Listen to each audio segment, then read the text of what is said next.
Hi, this is Margie Peterson. I am here today with a dear friend, Susan Werner of Alabama. She is a virtual friend. We met together in a writers group. I'm inviting you today to another episode of Stop, started by and with Debbie Walker. Hi, Susan. So nice to have you here on the program. Hi, Margie. It's great to be here. Thank you for inviting me. I was just so excited because we put out a call on Medium in our Middle Pause publication. I'm talking to you from my back office, which was a bedroom, which was too small. And you were talking to me in a space that's probably smaller than mine, your RV. So I would Yes. just love to know how you started on this journey, your relocation to retirement. My father inherited the home place. And if you're from the South, you know what the home place is. It's where your parents or grandparents lived. And he inherited his parents' 40 acres in Talladega, Alabama, from his brother quite a while ago. We bought it from him about 6 years ago because, he was getting old and he kept threatening to have it logged or sell it, and that nothing really had been done with the land or my grandpa's house or the outbuildings since his death in 1972. And my husband and I came to a reunion in 2012, and Dad took us out here and we walked around. I didn't recognize the place because they had built a road through it. So if you own land, don't let people run through with their cars or wagons because the county might turn it into a road. Anyway, so we really liked it. And when my dad kind of needed a little extra money in retirement, we bought it from him.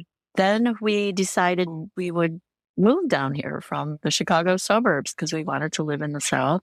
We just felt really comfortable here. We love the land. We like the area. There's a big river that runs nearby. And of course, everyone is so nice. And it's just felt right, kind of like coming home. That's sort of been a theme of mine for a while.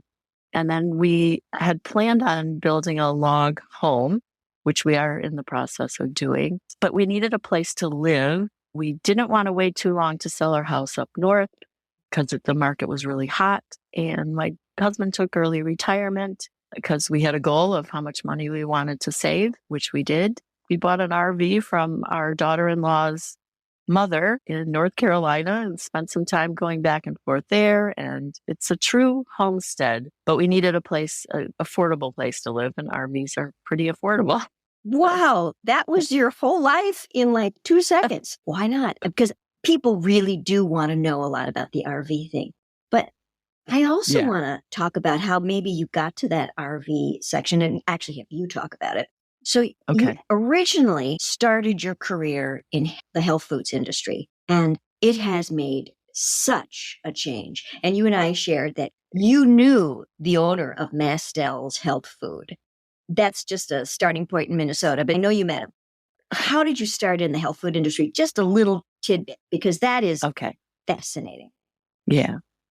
Well, I just fell into the health food business because I got really sick. I had allergies and skin problems growing up, and my mother took me to every quack doctor that she could find in the 60s. And back then, there just wasn't that many treatments. Once I moved out of her house, away from Zest deodorant soap and harsh chemicals and perfumes and her cleaning products, because she was kind of a meticulous cleaner, I felt better. But then I had a really bad bout of my allergies kicking in due to a fire extinguisher being sprayed in my face by an employer, demonstrating how not to do it.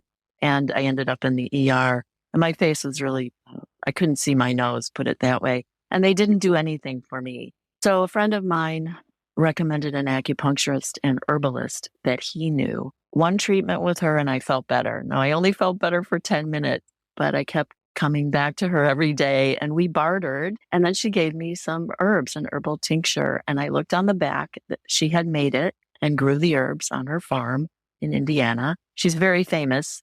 I wrote about it in my first Health Food Insider post on Medium, which is my little publication. I just started studying herbs and I loved them. I loved learning all about them. I started making my own creams and growing my own herbs and just learning. And at that time, we didn't have the internet. So I had to find books, and books weren't really easy to come by at that point in the early, 1990s. But then Whole Foods came to town, and the local health food store, my favorite one, was hiring. They lost their herbalist, and I got a job at Sherwin's health food store. They're long gone now, but that was one of the old famous health food stores. From there, I got a sales rep job, which was the perfect job for me. I got to learn all about all sorts of products, working for many, many different manufacturers as a broker rep. I stayed for about 25 years. That was your career. I mean, that was is like, oh yeah, I was a prima ballerina. Well, that kind of career is like that because you travel and you are the source. Your area was Chicago, and where else? Did you go up into the North Midwest, or, I don't know what the areas are. Well, I got my feet wet, so to speak, in Michigan. They were losing it was a company called Midwest Marketing, and they lost their Michigan rep. So I moved from Chicago to Michigan and worked there for a year and did really well. Basically, I just traveled around, visited health food stores. There was a distributor there as well. I took manufacturer reps around. They'd come and visit me, and I would take them to stores. What we did was we were middlemen. So we represented the manufacturers to the retailers and the distributors and facilitated the movement of goods between everybody to the consumer. So it was very interesting. I got to learn about everything about the natural products industry. And I sold everything from pet food to creams to vitamins to herbs to pasta sauce, all sorts of baby food, first organic baby food, milk, organic milk, everything. Always something new to learn and different. And I got to meet tons of people and travel around. At one point, I was traveling to Ohio, Indiana, Michigan, Minnesota, and Wisconsin, plus Illinois. It sounds like at some point you got married. Tell me the name of the store tell me the name of the store again. It was called Sherwin's. Sherwin's. And so you were there, and then you decided that you didn't want to do that anymore, or did you decide something else? Because you're transitioning, because you ended up in Chicago. You got to Chicago from Illinois to Michigan to Chicago, and then something happened. I was living in Chicago, and I had graduated from college the second time around. So I moved from the farm to Chicago when I was 18. And 10 years later, I graduated. I got my BA finally. That's when I got sick. And that's when I found the acupuncturist and herbalist. And that's when I got the job at Sherwin. So I was 30 years old by the time I started my career in the health food industry. So I worked for the health food store, but I realized I needed to make more money. I don't think I was making $5 an hour at that point. But I liked the sales reps. I learned so much from them, and they taught me all about their products. And they would come in and they dressed well, and they had free samples, and they told me that they worked out of their house. I thought, that's what I want to do. So I just started asking each one of them if they knew of anybody who needed a sales rep. And one guy said, yeah, I think we need somebody in Michigan. So that's how I got to Michigan, and I worked that territory for a year. And then I came back to Chicago because I wanted to, basically. And I had done well enough. They made a place for me in Chicago. Then Whole Foods was hot on the scene, and that took a lot of our time. And the industry was just growing. Nobody had to do anything. The industry was growing so fast. Yes. You could just open your doors and people would come in. So it was a really exciting time. A lot was happening. Finally, some studies were coming out on, mostly ginkgo was one of the big first studies that was done. And I know you didn't want to talk about that career, but it's neat to hear about it because people don't realize that it started here. We only think hippies, and we think they're growing cannabis in their pots. And it's no. This is the old home remedies, and learning about it, and then learning that farmers wanted to grow this stuff. Yeah.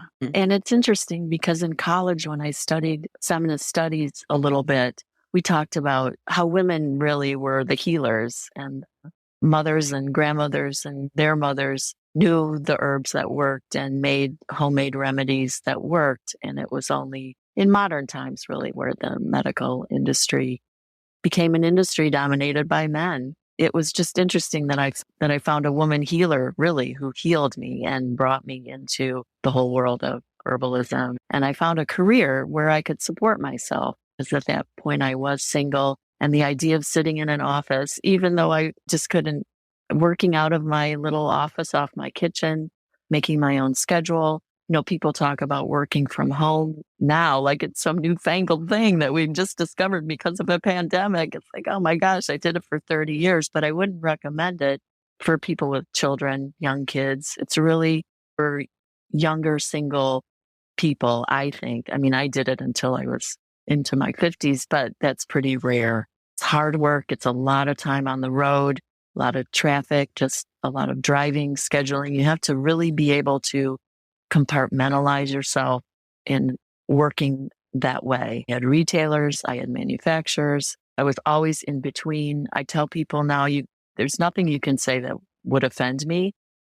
I just cannot be offended by anything, because you just develop that kind of tough skin, I guess, and you have to work with everybody, no matter who they are or what they say, I guess. I kind of off the rails with that. No, because the thing is, when you are in an industry like that, you have to listen to what their concerns are. They call it the pain points as a condensation of an idea, but they have to kind of talk about what their issues are. And then they ask you what's really on their mind. Because you've listened, you can provide them with the right products, because each person has a different need. And then you say, now you did buy these things, et cetera. And then you just go and say, do you want any more of that? No, it's not going. Okay, thank you. Right. Here's the newest thing I have. Exactly. Because it's the trust piece. And people just don't kind of get that. It's interesting because it's really good for the whole marketing skills and sales. I find interesting to hear, we know each other from Ninja Writers, and I hear all the time how people, the most frustrating part they have is marketing themselves and selling themselves. And as a creative, it's difficult to wrap your mind around it. But when you think about, nobody's going to walk up and ask you to read your book. Nobody's going to walk through a health food store until you let them know that you're there, or that you have the newest products, and all of that kind of marketing salesmanship really makes it easier to understand the importance of SEO or promoting yourself, or a website or social media. The trick is to find your place in it where you feel more comfortable, and kind of, like I use the word compartmentalize a little bit, but that's kind of what it is. And it's not for everybody being a sales rep like I was. It isn't. It's hard, and you have to self-motivate yourself too. That was another, people would say, don't you like sit and watch TV all day? And it's like, no, I can't. I have to work. It's not for everybody. It's lonely too. I'm not going to kid you about that. You're a lone wolf out there. So. And that's probably why your website is Coyote Susan. Yeah, Coyote Susan. Oh boy. Which is an off thing, but it's a lovely website, and I hope there's stuff on it. Now, why did you decide the RV was going to be the best way to segue down to Alabama once you realized both of you wanted to retire, you and your husband? Because that seems like that just would never have occurred to me. Yes. Well, it's a pretty rural area, and rental properties are few and far between, and they're expensive. We just figured that if we were going to build a house, especially a log home, you have to take delivery of it, and you have to have a place to put it, and then you have to be there. And I don't care where you are in the world or in this country, you cannot leave a whole house of logs sitting on your property and not be there all the time, because I think it might start disappearing one piece at a time. I don't know. But we wanted to make sure we were here, and we didn't want to build a little cabin. We were building a house. So it all happened in stages, and sort of by happenstance that our daughter-in-law's mother had an RV, and it was in pretty good shape. It's old, did a lot of rehab and DIY decorating and pulling out of old stuff and cleaning it up and painting. It's very affordable, and she was selling it pretty cheap compared to what we were looking at new. We've never driven it around. We drove it here from North Carolina, and it's sitting. It's sort of semi-permanent. I mean, we could drive it away if we needed to, but it has a generator, a diesel generator in case the power goes out. So Do you you're have electric? wired. I am wired. We have Wi-Fi. I have a better Wi-Fi connection here than up in the suburbs of Chicago, might add. Yes, they do have electricity in Alabama. Really? Those of I you who didn't know. wonder. I know most people don't. Shh, don't tell anyone.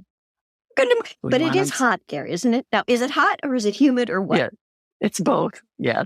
All the Yeah. time? Well, no, like there was frost on the chives this morning. Most days it gets up into the 50s. I think yesterday was pretty cool, but even in the dead of winter when it's below zero up by you, right? It will get at least over freezing. We don't get permafrost. So gardening starts in January. Oh my actually. goodness. And we take the summer off because it's just too hot to garden. So what do you do during the summer? Is that when you're going out and doing all the stuff at night because it's the only time that you can be out because it's like sun in the in the, near the equator is rough. Yeah, we're not there. Well, I mean, south. compared to me in St. Paul, Minnesota. Yes. Basically in July and August, even into September, you're just trying to keep things alive, water them. Although I must say, it's rather tropical where we are. It rains a lot in the springtime. Now, we had a little bit of a drought last year, but so far the spring has been nice and lush and wet. And then it warms up, and that's when the chives start smelling, but they will go away in late spring when it warms up, and then they'll come back in the fall. So it's been really interesting to be an herbalist and walk around. I found elderberry just yesterday, a nice patch behind my grandma's house. So I'd like to think of her maybe making elderberry syrups and pies and stuff. That is so cool. So when you came down there, I know you've talked about that you have a garden plot, and there's like keyhole gardening. I tried it once, never going to do that again. Yeah. Are you doing it in rows? Are you doing raised beds? Are you doing circles? Yeah. How are you gardening? It's basically wooded land. My grandfather cleared 4 pieces, probably half-acre plots up the hill. One is where our house is being built, and they did start building it last Friday. Literally is Honest Abe is the name of the log company, which I think is hilarious because they're real Lincoln logs, and they go up just like that. We built a machine shed on one of the open spots to put all our stuff once we sold our house up north. So we got the RV, we built a shed, we moved the RV over here, we went back up, sold our house and brought everything down that we wanted to keep, which wasn't too much, stored it in the shed, and then we've been in the RV for 1.5 years now. And the house should be done in a couple months. As far as open land goes, everything grows really quickly here. So the trees we saw in 2012 that were just like knee-high pine trees, they're about 20 feet tall now. So the open areas where I could have had a garden are taken up now by a shed and a house. And the other 2 are filled in with little trees. So I don't have a whole lot of space. I have maybe, I would say, 20 by 20 feet of garden, which is quite a bit. I'm learning still. I joined a garden club, which I would suggest anybody do when they move to a new area. It's a great way to meet people. So I'm learning from them about how to garden in the South. It's a whole different world of gardening. Yeah. Oh, yeah. Oh, yeah. So that's what you're doing. That's so intriguing. See, and I thought I would be wanting to garden all the way through because I had all of a sudden had this passion. We've had 2 years of drought in Minnesota, and I only care about fruit trees. Nuts don't grow in our climate. We're zone 3 and 4, right. And so you just can't grow a nut tree. If I did, I'd do that. But fruit, I thought that's sustainable and that's useful, and there's a crop from that. And cherry tomatoes. I'm just sticking, and wax beans. I'm just sticking to those. Those are the things I can manage. And we're prairie land, which is not the South. And I don't know if you know what the kind of land you might have. I ask people is all of a sudden, at a certain point in your life, you'll just have this urge to grow things. It's the nurturing gene. And sometimes it involves not people or children or grandchildren or dogs or cats. It involves the land. I'm prairie. And so I bought a wild plum. And wild plums self-propagate. And if you over-fertilize them, they take over the entire lawn. Oh my gosh. So I went, whoops, don't do that again. And then there was my one crop one year, and there must have been like 30 on there. And I was going to harvest them the next morning. They were all gone. The birds. No, raccoon. Squirrel. Raccoon. But the idea is somebody ate them. That was good. Wildlife is good. Yeah. You'll tell me more about your crops and share stories about that in your Medium blogs. But now I thought you started your new career kind of right in the middle of moving. How did that come to happen? Because everybody has their own journey about wanting to record and set in print the most important things that they've learned about your life. So you came to your new career, and it's think writing, but maybe explore more about what that is. I went back to school when I was 25. It was an English major, and my mentor said, "You have a voice, you need to be a writer." So I always wanted to write, but I was alone. I didn't get married until I was 45 years old, and I needed to support myself. And back then, writing was a lot of legwork. We just didn't have computers, and you really needed an in. And I would have had to work for a long time for free at one of the newspapers. It seemed like too daunting of a task when I really needed to make money. And then when I followed my interest into the health food industry, I thought, it'll come. It'll just come. And I always did dream journals and kept a diary. So I was always writing, and I did sell a couple articles for local little newspapers in Chicago, and then I got away from it.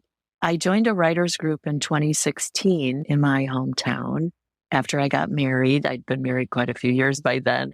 I just loved it. And I just wanted to write. I didn't maybe get people to read my stuff. And then I found Ninja Writer, and that was a big game changer for me. I just started writing on Medium, and I started writing about my health food industry memoir. And I published 10 pretty long posts that kind of talk about how you can follow your dream, the people to look for, and how I did that. Then what happened, I kept working in the health food industry. And now I forgot your question, Margie. My new career. Your new career. You explained where it was at. Yeah. You realized, oh my gosh, no, sacrifice beyond what I could handle. I need to make a living. And the nice thing about business sometimes is you get to write, I wrote proposals and brochures, and I did seminars and created presentations and things like that. And I found Ninja Writers, like I said, it was a game changer for me. And I just started writing on Medium and writing about my experience in health food. And then I just got a couple ideas for some memoirs, just some interesting things that had happened. But you're right. This whole idea of going back to the home place it made me realize that I'm getting older. Time is precious and it doesn't last forever. And if I want a legacy, if I want people to remember me, especially when you don't have kids. I mean, I mentioned a daughter-in-law, but I never had children. I married into a family of 3 boys that were already grown. That's kind of what my writing is about. It's fun, but I will tell you that homesteading, real homesteading, where there's no electricity, no water, you can't live in the home place because it's falling down. You have to build a new place. It's really, really, really hard. And I don't know if I would have done it knowing how hard it is. And then there was a pandemic. So, but you made a good choice when you think about being locked up in Chicago. Yeah. And then it was like, well, I'll be safe here. Well, and it was a great time to be driving back and forth to get the RV ready to bring to Alabama. And then the land wasn't ready for it. We didn't have electricity, but there was an RV park, and we've been kind of contained. Gas was really cheap. There wasn't anybody on the roads. And I think it was a good thing. And we're pretty comfortable being on our own little secluded patch of land at this point. So cool. I just would love to do it. But me being an RV driver, I know who'd be driving. So. Yeah, we don't drive it around. It's not a vacation home. I don't know what we're going to do with it after the house. Well, I'm not going to tell you how many cars we have, but yes. Well, hey, that sounds like a homestead to me. Well, we keep inheriting them. I got a car after my dad passed away. I got his big Chrysler. We have, yeah, we have my mother-in-law's Mercedes that that's like, I don't know how old that thing is, 80 something, but people love it. Well, I'm sure you can always donate it somewhere and make billions of dollars, or else you can bequeath it to somebody, or it can be in the parade. Yes. The small town parade. We have more too, but I have no idea. we're right by that Talladega Speedway. So car guys are all over the place around See, that's here. how you can just say, name me a price, because you know how to sell. Yes. Oh, That's my priceless. gosh. So you can write about those cars and maybe show us some pictures. So now the I don't know. memoir thing. I realized when I was writing my attempts at memoir that it was so sad for me that I had to take breaks. And you've got 3 memoirs that you're working on, but I don't know which one, because I know you have your travel one. I want you to talk about it. But I wanted to share that at a certain point when you're writing, you kind of start in memoir, but then I call mine mini biographies. I like to write a lot about one person who was significant to me. Oh, yeah. So for you, what is it for you? The memoirs I'd like to know your experience about it and your desire for why you chose to start doing memoir. Well, basically, it was an exercise in my hometown writers group. And it was just write 500 words about your most interesting travel experience. So I wrote about how I went to Costa Rica with 2 ex-boyfriends, how I found out that that's what I was going to be doing because they bought the ticket for me. What was going on in their minds? I still don't know. We don't want to know. One of them's dead, so I don't, Anyway, not the good one. The good one, not the whatever. So one of the guys in class who happened to be a former state's attorney in Illinois, he said, "That's the story we want you to write." So like a lot of my life, I just sort of fell into it. So I thought, well, I'll write that week-long adventure. And it's been interesting writing memoir. I didn't really realize I had to be a character in my own book, right? That's surprise, surprise. Thank you, Ninja Writers, for telling me that. Then my other memoir is about a coming of age story about a girl who moves from the farm to Chicago and hooks up with an older man and some unsavory characters, and then breaks away and decides to go back to school, find her own way without the influences of the male gender, let's say. Gotcha. But you're a brave soul. My goodness. But the other thing, that loneliness of being on your own as a business, that's kind of what you have to harness as a writer. Yes. And knowing that you have to set your timetable, which is, and I'm hearing wildlife in the background. Tell me what that is. Dog. It's our dog, Buddy, who came right before my father got sick. I was all alone down here and he just showed up one day. I wrote about him on Medium. He gets more views on Medium and likes and claps when I include his picture on my post. Are we going to meet Buddy? We're meeting Buddy, but just describe Buddy for us, just because. Well, Buddy is, I think, best I can tell, he's a mountain cur. He's got a brindle coat. He weighs 70 pounds. I'm not a dog person at all. I'm a cat person. I'm a Leo. Dogs. But which doesn't really explain the Coyote Susan thing either. So I don't know. But he's a year old. We just had him fixed, which I wrote about too. He's very willful, but he's an excellent watchdog. He's barking now, so I really apologize. No, that was great, because I was that.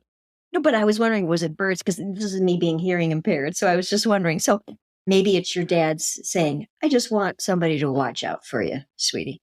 Well, he came, my husband was up north visiting his sister, who also passed away about 2 weeks before my dad did. So he was up saying goodbye to her in Milwaukee. And then the night I picked him up at the airport, my sister called and told me my dad had fallen and he died a month later. But the dog came right before Dean came home. I was out in my little garden and I saw something in the brambles, through the blackberry brambles. And I was like, I think I'm going to go in the RV for a minute because I don't know what that was. It was a creature and he wasn't small. So I went in the RV for a while, and then I went back outside and walked up the driveway toward the shed, and this little dog came running at me and just was starving and so skinny. And I happened to be it was just an hour later where I was on a Ninja readers call. And I said, "Oh my gosh, you guys, this dog just showed up." And I said, "Should I feed it?" And they're like, "Oh yeah, feed it, feed it." I had a cooked Nathan's hot dog in the refrigerator left over from before my husband left. And I think it was Carol told me to fry up a couple scrambled eggs for him or make scrambled eggs.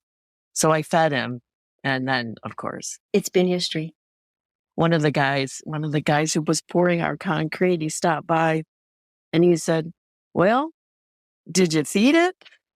I said, "Yeah." He goes, that dog's yours now." I'm like, damn. So now we have a dog. Yeah. But He's very big now, but it's okay. You need a dog in the country, and the price was right.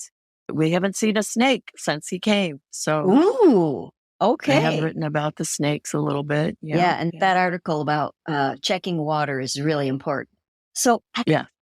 we probably come to the end, but because we could talk forever, because you and I I know. have such a different experience, but we were observers of that world and decided that we were going to take our own quiet little path. Yeah. Yeah. You've talked about things that I think are really important, how to start your way when you have to leave home, when you realize that you're on a path with the wrong kind of people, and you can just jump lanes across the street and it's over. Right. And Yeah. people don't realize that if you don't like them, you don't even have to say goodbye and why, all your reasons. You can just pack up and go. It's in a novel. Why can't it be in your own life? Yeah. I did that. I left Chicago. Yes. Yeah. And just talking about not going into the discipline, but that you had to get up. And the reason was because you had to eat, to work. And that. Yeah.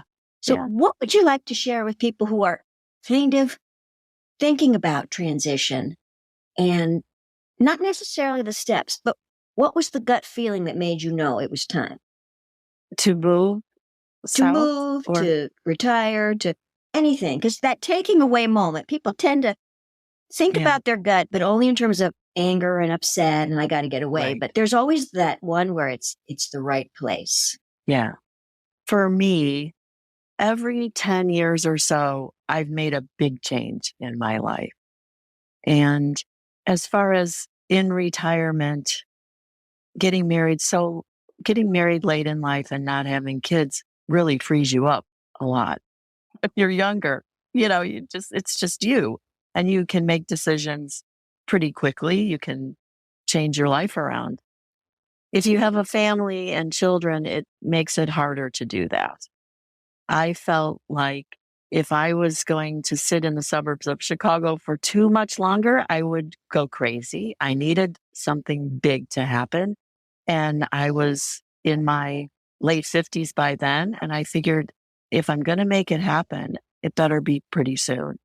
And then we just got this opportunity from my dad to get this land in Alabama. And it's warm, it's friendly, it's a little bit isolated, but we're only a half hour from Birmingham, really, when you know. So I think, especially when we're in relationship to stomp and middle pause, is that sometimes you just have to make the leap. You have to just do it. And, you can waste your whole life waiting for the right time to do something or to make a change. And life is really, really short, and it gets shorter and shorter the older you get. And for me, it's just, I had to do something because I felt like this was really the last big opportunity I would have to make a big, big move. When you come to think of it, it's really not that big of a move, but for us, building a house this late in life, I've written about how crazy I think it is. And it's stressful and crazy, but what else are we going to do? I mean, really. It's fun. So And it's the first time it's been ours. yes. And it's back to your roots, Yes. literally. And pulling out the roots is rough work. So Susan, it has been such a pleasure. sharing our coffee and water together, Yes. hearing Buddy in the background. I'm And- so sorry about No, him. it's so what? Because I'm hearing nature. I'm hearing some other things and learning about frozen chives. And that was the first thing you did. That was your morning ritual. And that you just took it in and just did it. Yeah. You could spend time being afraid, but guess what? If you're doing it, you don't have time to be afraid. Right. Yeah, that's right. You just have to watch out for the snakes. And more about that That's right. if you read her articles about snakes and snake boots. Anyways. Oh, yes. Yeah. Susan, it's just a pleasure to have you. And thank you so much for sharing some time with me, the listener community, and sharing your wisdom and your purpose through your years. There's plenty more happening around the corner. I got a feeling you're going to be in that 90-year-old and still moving. Wow. Talk to you Thank soon. you. Thank you so much, Margie. I really appreciate it. Bye-bye, all. Wait for another episode of Stomp.